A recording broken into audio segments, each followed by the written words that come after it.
Ishwarchandra Vidyasagar, one of the greatest sons of India, was born on 26 September 1820 at Birsinha in the district of Midnapur. His father was Thakurdas Bandyopadhyaya and mother was Bhagavati Devi. In his early days, he studied at a village Pathshala.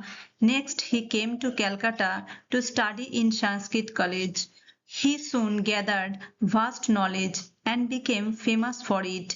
Therefore, he was awarded the title Vidyasagar by his countrymen. He had a great love for learning and worked hard to spread education among the people. He wrote books like Varna Parichaya, Kathamala, Bodhodaya, Sitar Banavas, and many others. Vidyasagar was also noted for his sympathy and kindness for the poor and did a lot for them. He also had a great love and respect for his mother.